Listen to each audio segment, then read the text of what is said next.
It's Sunday morning before church, and I feel so much internal aggression right now.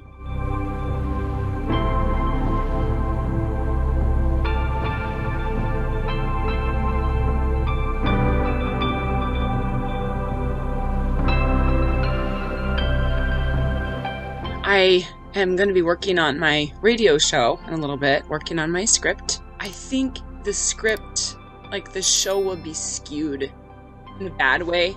Sometimes there are just some weeks when I walk through this that after the show is recorded, my husband just says, "Yeah, it seemed like you had something to get off your chest, Leash." And I don't want to be like that. I don't want to be aggressive at the world because of what I'm walking through with my mom. Because my mom has cancer. And Jesus has the answer.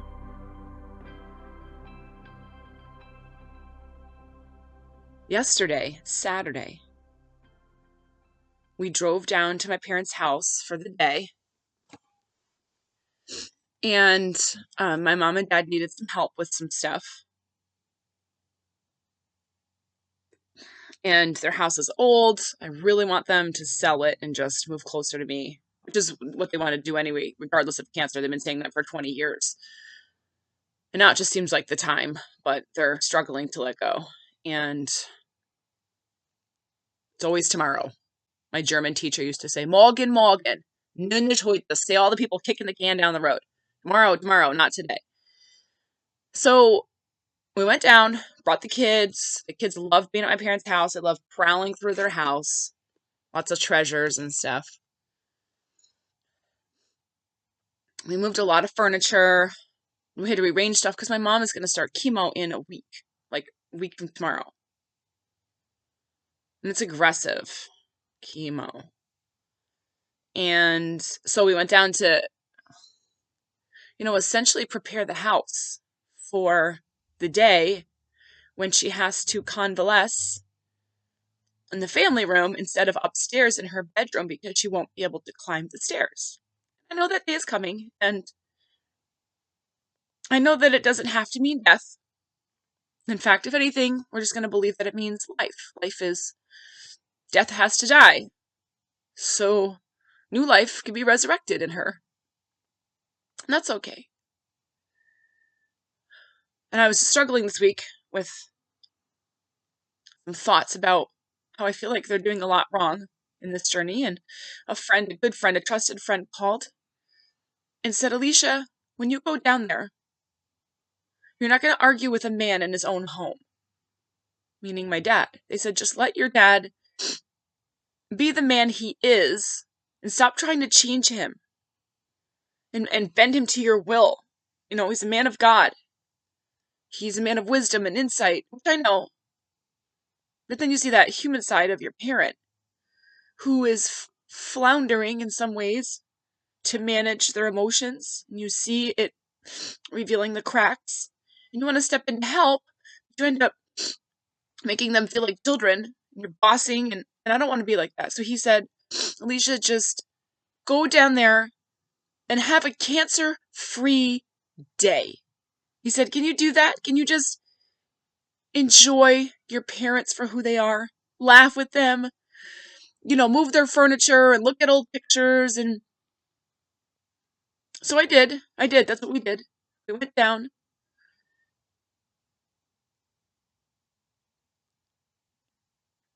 And I have to just confront the fact that I feel a lot of aggression and rage toward little things as they come up.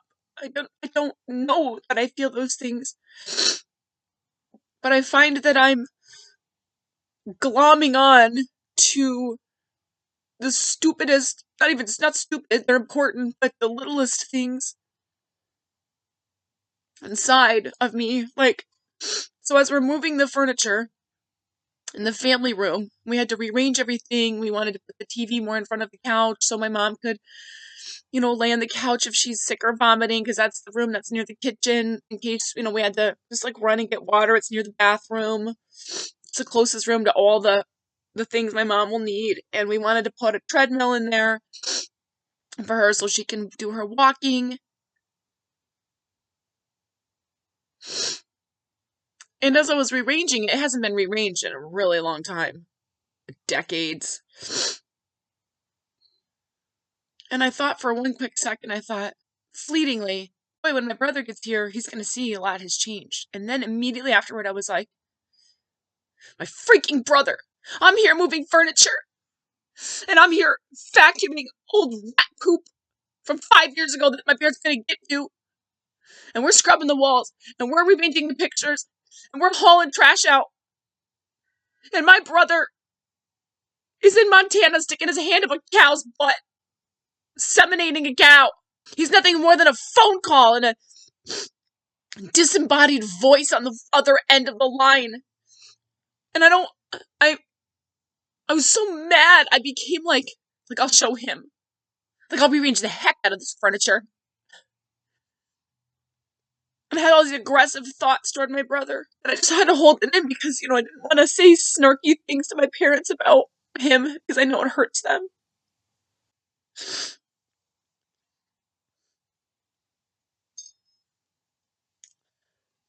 But, I got through that part. It was a nice day. It was. I had a lovely day. We had 2 different meals. We got there around lunch and had lunch. And then we just did whatever my mom wanted. She wanted to have the house a certain way. And so we moved things. We talked about it. But, there was this point in time. My dad has had this old elliptical machine. I don't know. 20 years he's had it. For a while he used it. But it's been a dust collector, as most elliptical machines are, for a decade. I mean, he might have gotten on it twice. But he loves that elliptical. I mean it.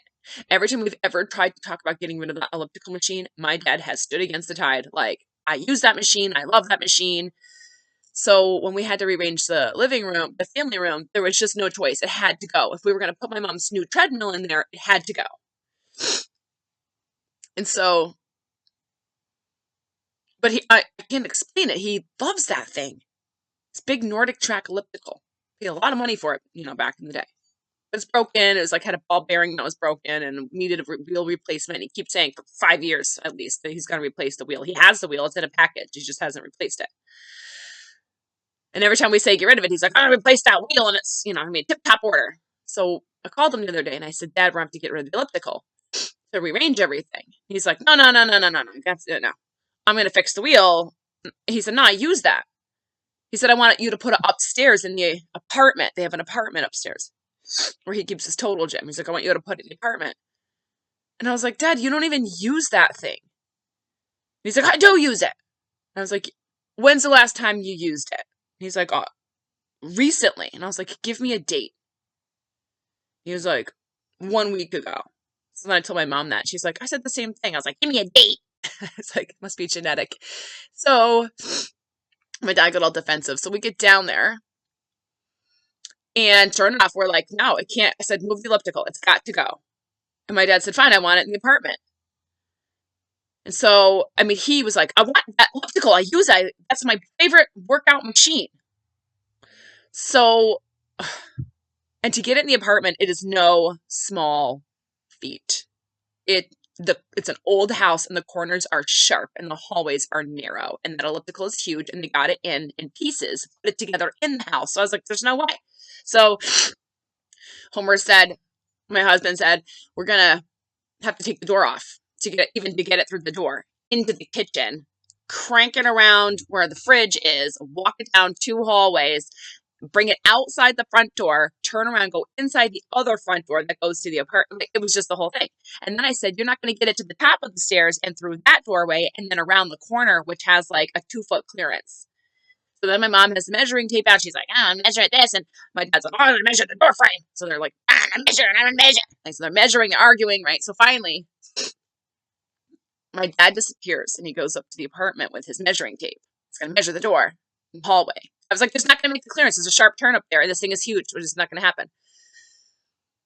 So he's gone for a little while. And my mom was like, Dad's been gone for a while. I think reality is sinking in that we can't get the elliptical up there. And I said, then you're going to have to get rid of it. It can't be in this room. It won't fit.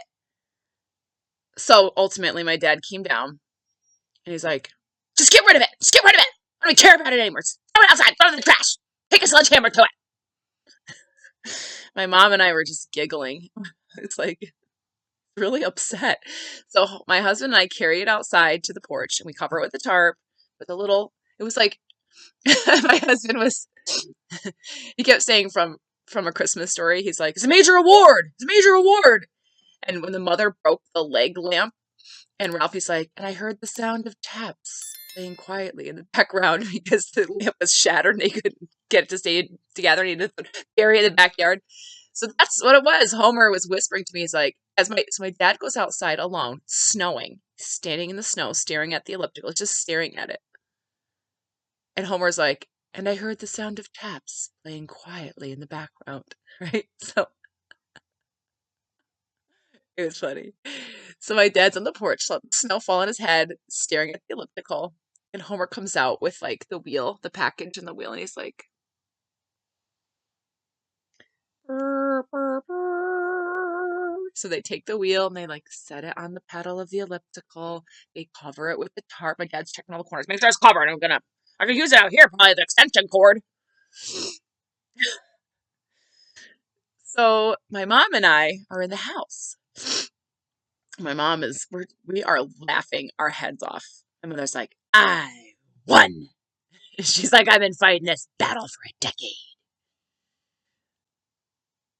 And I laughed and I said, you know, Mom, I said, it's not just the loss of the elliptical. And I just stupidly, like a buffoon, I said, plus he's probably grieving it as just, I said, just, it's one more loss to cancer. Because we all knew. But the only reason we were down there yesterday was to prepare the home for my mother to have cancer and be treated for cancer and be sick with cancer and have chemo for cancer and have clumps of hair fall out on that couch we put in there because of her cancer. We moved the elliptical out because of her cancer. We did. At the end of the day, that's what it was for. We had to rearrange the room because of cancer. And even though nobody said anything about that, that's why we were there and we all knew it. But I had committed to giving my mother a cancer-free day. So, like an idiot, I said he's taking out his emotions towards your cancer on that elliptical, is kind of how I said it. I said, this is about more than the elliptical. And I said, it represents everything. So while I said it, we were laughing. But her laugh wasn't normal. She was like over laughing. She was like,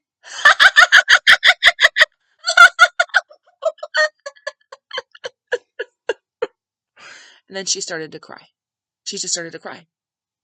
She went from laughing this victorious laugh, like, I won, I got rid of that stupid elliptical, I've always hated that thing. And all of a sudden, as my dad stood there out on the porch, in the back deck, just standing, like his shoulders were slumped and there was snow falling in his hair, she just started to cry and she was like, I'm so sorry for Dad. She said he's given up a lot for my cancer. And she said, and this is just one more thing that he's had to get rid of or lose or change or whatever because of my cancer. And she just started to cry. And I was like, Mom, no, Mom, it's time to go. It's time to go. It's not your cancer. I said, the thing is an albatross. I was like, it's time for that to go. I said, you've set him free from his shackles. And I tried to comfort her because I stepped in it. And she just cried. And all the rest of the day, every so often, she'd be like, poor Dad. So then we hang these pictures. I had bought my parents these pictures for Christmas. These like square wall tiles. We had a family photo shoot done, and I hung these square wall tiles for my mom. And in some of the wall tiles in the squares, we rearranged all her pictures. We took some from this room and put them in this room and just freshened everything up in her kitchen. And we made the kitchen wall, this blank wall, like this huge wall, just like a mosaic of wonderful family photos. And some she hadn't seen in a while and whatever. And I had taken pictures of my parents, and they looked so good in the pictures. And they're just like laughing. And at one point, they're looking at each other, and they just look so happy. And I hung those in the kitchen, and my dad walked out. And so I said, Dad, come take a look. And he burst into tears. He just burst into tears. My mom was like, Are you crying? And he's like, I'm crying about my elliptical. I didn't want to get rid of it because of you. He's like, You won the battle of the elliptical. But he was crying, and it was hard. It was a hard day. It was like a beautifully hard day where we didn't talk really about the cancer. I mean, not at all almost, but we knew why we were there. So at one point, my mom did come out, and she said to me she was she still had her Christmas decorations up, and it's the middle of January, but there's a comfort to that, and so I don't begrudge her. I offered to help her take it down. She was like, No, I just want to look at my tree a little longer. I was like, Then you should. And so she came out carrying this bin, and she was like, Alicia, she said, I feel like we're preparing for a hurricane. And my mom's been through a hurricane. She actually drove down to Florida one time when a hurricane was coming. She drove toward the hurricane because my grandparents lived down there. My grandpa was in a nursing home at the time. And it was just one of those, it was like an every man for himself situation. They weren't going to take care of my grandparents. I guess they couldn't evacuate them. They're too sick or something. So my mom drove down to Florida. She weathered the hurricane. They boarded up the nursing home. Whoever had to stay, and they boarded up the nursing home. And my mom and my grandfather, she was able to like wrestle him into a closet, and they sat in the closet for like 2 days and waited out the hurricane. She's such a committed, dedicated woman. I wish I could explain that to people who don't know her. I wish I could tell people what an amazing, sacrificial, selfless person my mother is.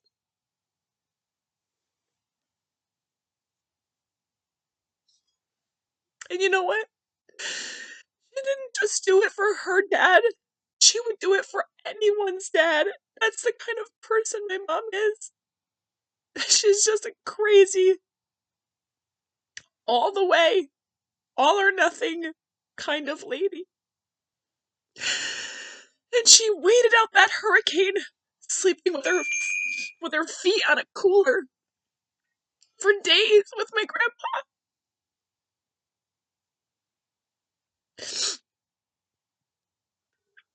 And so she came into the kitchen and she said, Alicia, I feel like I'm preparing for a hurricane where she said, we're, getting the house ready. We're boxing things up and we're rearranging. And she said, there's a hurricane coming in my life.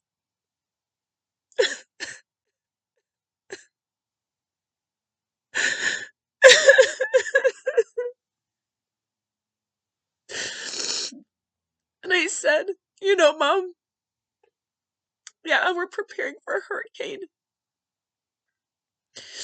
I said, but you know what the thing about a hurricane is?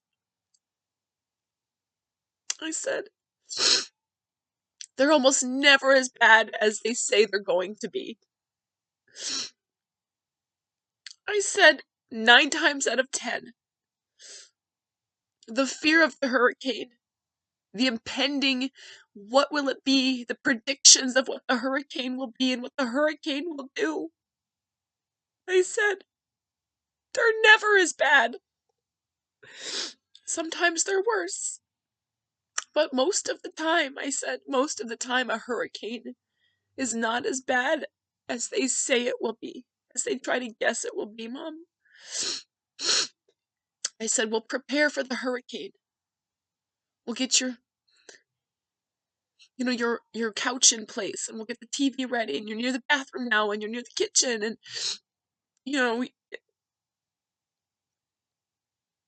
I said, Mom, this hurricane, I said, I don't believe the predictions. We always prepare. We're going to batten down the hatches, Mom. But it's going to be okay. And she said, I know. But it's important that we prepare. And I said, I agree. It's important that we prepare.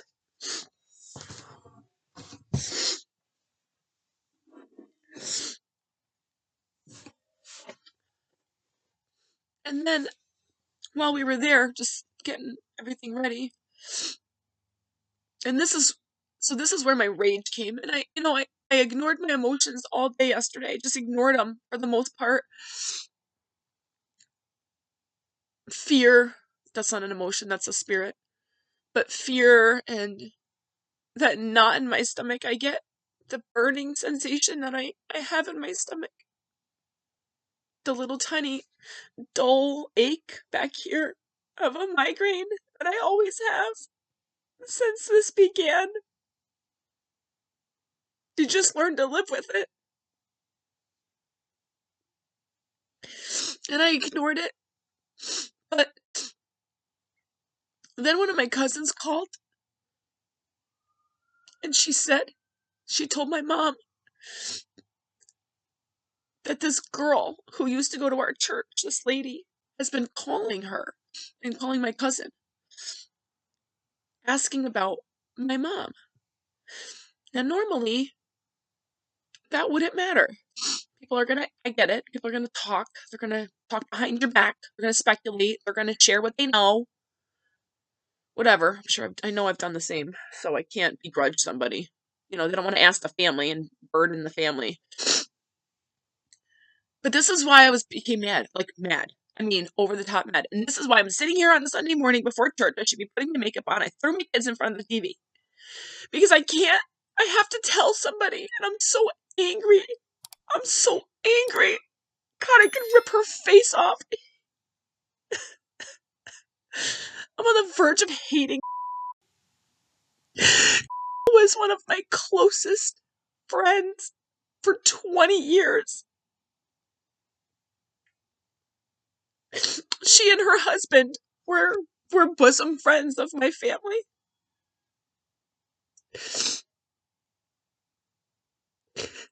And they were elders in the church. And the husband just became, something happened to him mentally and spiritually, and he became very shipwrecked in his faith and angry toward God because of a series of events that happened in his life, difficulties, which we all walk through, so grow a pair. And they left our church, and it's fine, whatever, leave a church, you're a free agent. But they left in such a way. After 20 years of friendship and relationship, and my parents were parents to, and they hurt my parents as only a child can, a family member can. They were, emotional family members to us. And they did really bad things to my parents, and they said bad things. They made calls to everybody and said terrible things about my mom and dad. And did the finances in the church, and he told everybody about the finances, just all this stuff. Oh, just so much stuff. Horrible. They told every secret, not bad secrets, but eldership type of secrets, that leaders would know in a church. They betrayed my dad and my mom horribly. My parents wept for a year. My parents grieved the loss and the unending nasty trauma that they wreaked upon my parents, just twisting that knife.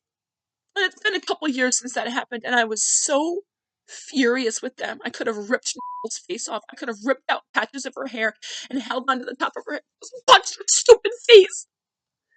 Just to watch blood come out. Oh God, I was so mad at her. My husband and I cut them out of our lives. I was like, you think I'm gonna be your friend? After what you did to my parents? You got another thing coming, you whack job. Stupid idiot. And they gave us, it's been years of misery with those two. They're psycho. They went crazy. I could take all day and say something. So now, it's calling people in the church, asking about my mother. And I was like, what? How dare she even speak my mother's name? How dare she even think about my mother? My mother! How dare she feign to care about my mother when for years she has actively harmed my mother? And I was so mad. And my cousin said, I didn't tell her anything. And I have had this rage inside of me. And I said to my husband last night, we were driving home, and I was like, freaking. I was like, you know what I want to do? I said, I want to buy a bouquet of flowers. I want to drive over to her house.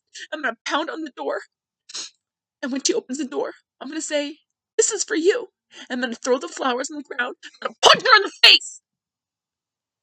I said, I'm going to knock her. I said, I've been studying boxing for 6 months. I was like, I'm going to pound her stupid, fat face with her freaking ugly freckles and her stupid black curly hair that's always stringy and her mouse teeth. I was like, I can kill her. Stop picking up the phone and asking about my mother. You never knew her.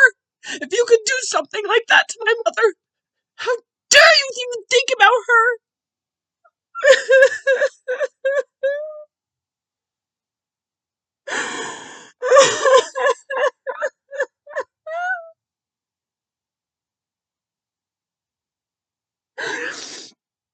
I'm so mad.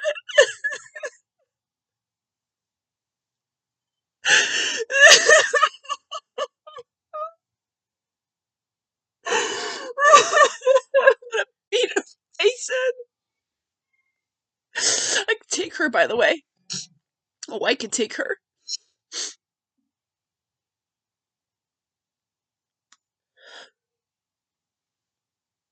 I'm bigger than her. And I'm trained. She's scrappy, though. She is scrappy. She'll probably cause some damage. I read once that if you're going to get in a fight, you're the kind of person who gets in fights, like on the street, you should always carry a mouth guard in your pocket. They said you'll win every fight because you won't be afraid of breaking your teeth. So maybe I'll go buy a mouth guard. And then I'll buy my bouquet of flowers. And I'll drive to her house down the street. She doesn't even live far from here. If I didn't think I would get arrested for assault and I have young children, if I had nothing to lose, I would shove her right behind her back when she opens her door. There's a flight of stairs, and I'll kick her down those stairs. And then I would run through her house with a baseball bat, and I would smash everything and be like, don't you ever talk about my mother and call about her again. I know it's evil and demonic. I just have this rage. And it just comes out every so often. I'm not going to do those things. Not while my kids are little.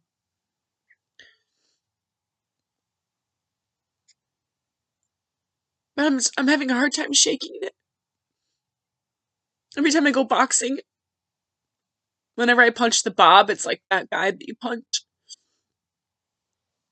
Whenever I punch the Bob, my trainer is like, picture somebody's face. And now it's going to be. And I have prayed for her and her family over the years. I've really prayed for them because something bad happened in their hearts. Something really bad.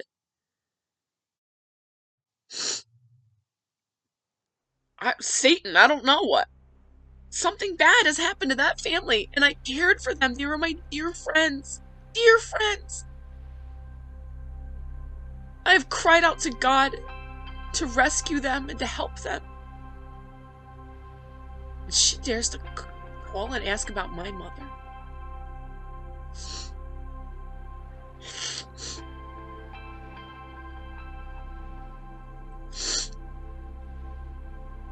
I'm still really angry. And I'm about to go to church. I'm probably going to be late because now I got to clean my face up and put my makeup on. But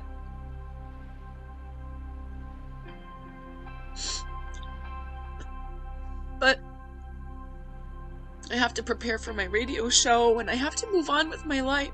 I have bigger fish to fry here, I do. But I had to get this off my chest because I can't carry this around. This rage toward and my brother, whatever. I don't know if that's ever gonna resolve.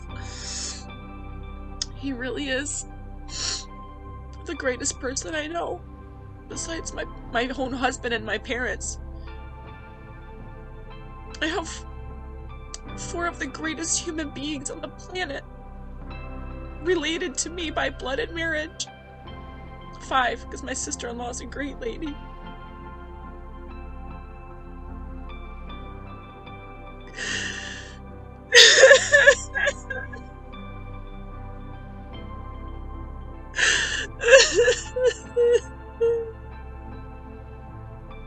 I'm just wounded. You know, we get used to carrying our wounds around and we just live with them, and we stuff the sharp emotions, we dull those edges. But I'm forced to confront it now because something so much bigger. There's a hurricane coming. I have to protect. I have to board everything up. And I have to get everything in place.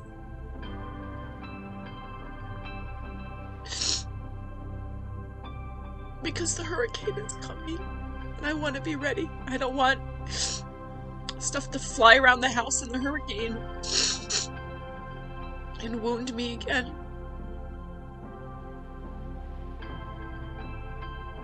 And I'm trying really hard to address these things as they come up on this journey, so that I can be the person my mom needs me to be in the hurricane.